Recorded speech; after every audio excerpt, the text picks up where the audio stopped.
Hey everybody, we're down here at CES 2009 in Las Vegas. One of the games we're checking out right now is Prototype. I'm joined by Kelly Zmack from Radical Entertainment. Kelly, most sandbox action games are about running around, causing destruction, but in Prototype you do that in a really unique way. How exactly is that done in this game? It is true. One of the things that's unique is the evolutionary point system that allows the player to upgrade their weaponry, upgrade their skills, and upgrade their capabilities in the world. These range from locomotion skills, combat skills, all of the skills associated and talents that basically have been granted to Alex Mercer through this evolutionary process that he's going through. And that really is what makes it unique, is that it's not just total mayhem and destruction, although there is a hell of a lot of total mayhem and destruction. It's really allowing the gamer to play the game the way that they want to, and allow them to focus on creating an Alex Mercer that they think is unique to their game style. Now tell us about Alex Mercer. What's the story with him?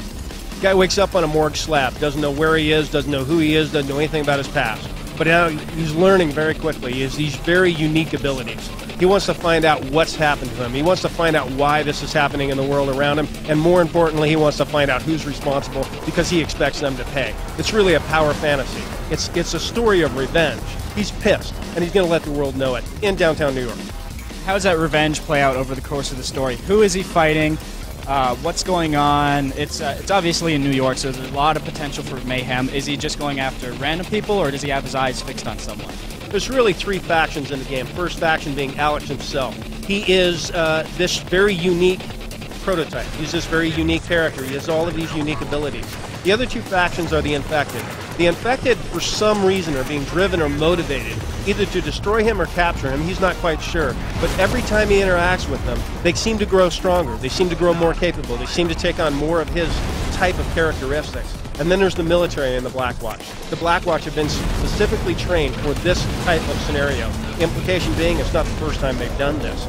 All of these forces are specifically trained or have unique abilities that seem to really go against what is natural in the real world. And Alex is learning about how these factions interact with the world around them as they slowly start to turn New York City into a war zone.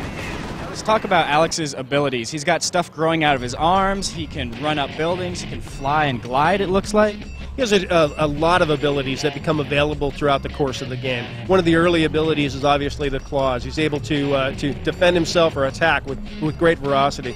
From the very beginning of the game, you have the ability to jump, you have the ability to parkour over environments in a very free, fluid motion way. He's able to move throughout the environment horizontally and vertically with almost no limitation, what he's able to do. And then as he continues to advance his skills, as he continues to take on greater and greater powers, those powers then continue to enhance and grow from there. So yeah, he really does have this great selection of weaponry. One of the awesome weapons is the blade arm, where his arm actually converts into a blade. We call it the can opener.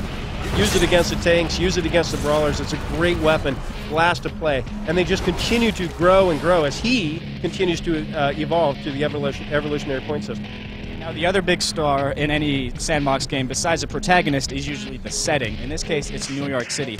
What can you tell us about this New York City? What makes it different from what we've seen in like a GTA or Spider-Man? You mentioned that it gets pretty chaotic over the course of the story.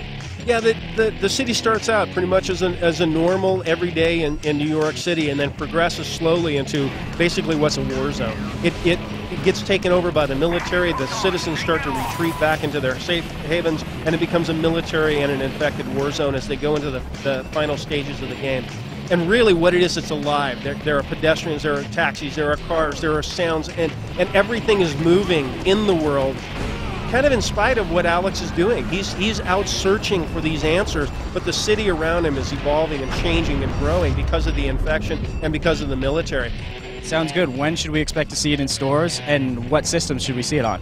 The product will be available for the Xbox 360, the PS3, and the PC, and it will be shipping in summer of 2009.